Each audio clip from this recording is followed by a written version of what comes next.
நாளை உலகம் முழுவதும் கிறிஸ்துமஸ் பண்டிகை வழக்கமான உற்சாகத்துடன் கொண்டாடப்பட உள்ளது. தமிழ்நாட்டிலும் கிறிஸ்துமஸ் பண்டிகையை கொண்டாட கிறிஸ்தவ மக்கள் ஆயத்தமாகி வருகின்றனர். தூத்துக்குடி மாவட்டம் திருச்செந்தூரில் கிறிஸ்துமஸ் பண்டிகையை முன்னிட்டு பேப்பர் ஸ்டார்கள், எலக்ட்ரானிக் ஸ்டார்கள், LED பல்ப் செட்டுகள், கிறிஸ்துமஸ் தாத்தா வேடமிடுவதற்கான உடைகள் விற்பனை அமோகமாக நடைபெறுகிறது. திருச்செந்தூரில் உள்ள CSI தேவாலயங்கள் வண்ண விளக்குகளால் அலங்கரிக்கப்பட்டுள்ளன. கன்னியாகுமரி மாவட்டம் அகஸ்தீஸ்வரத்தில் உள்ள நீல் மெமோரியல் தேவாலயம் கிறிஸ்துமஸ் பண்டிகையை முன்னிட்டு கண்ணை கவரும் வகையில் வண்ண வண்ண விளக்குகளால் அலங்கரிக்கப்பட்டுள்ளன. கிறிஸ்துமஸ் பண்டிகையை முன்னிட்டு இங்கு கோலாட்டம் உள்ளிட்ட பல்வேறு போட்டிகள் நடைபெற்றன.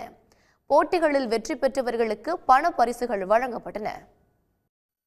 தஞ்சாவூர் மாவட்டம் பட்டுக்கோட்டை புனல்வாசல் கிராமத்தில் கிறிஸ்துமஸ் தாத்தா வேடமணிந்த பலர் போதைப்பொருள் பயன்பாட்டுக்கு எதிராக விழிப்புணர்வு பிரச்சாரத்தில் ஈடுபட்டனர்.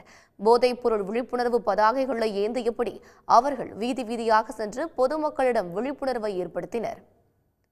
அத்துடன் கிறிஸ்துமஸ் தாத்தாக்களுடன் பள்ளி மாணவர்கள் போதைப்பொருள் தடுப்பு உறுதிமொழியை ஏற்றனர்.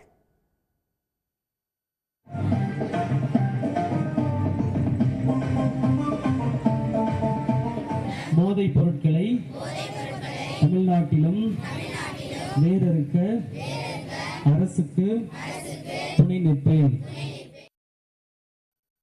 புதுச்சேரியில் இணையவழி குற்றங்களுக்கு எதிராக பொதுமக்கள் விழிப்புணர்வுடன் இருக்க வேண்டும் என்று வலியுறுத்தியும் சமூக வலைதளங்களை பாதுகாப்பாக பயன்படுத்த வலியுறுத்தியும் அரியாங்குப்பம் பள்ளி ஓவிய ஆசிரியர் சுந்தரராசு செல்போன் மாதிரிகளை பயன்படுத்தி கிறிஸ்துமஸ் குடில் அமைத்திருந்தார். இது காண்போரை வெகுவாக கவர்ந்தது. உடனுக்குடன் செய்திகளை தெரிந்து கொள்ள சன் நியூஸ் பெல் ஐகானை கிளிக் பண்ணுங்க.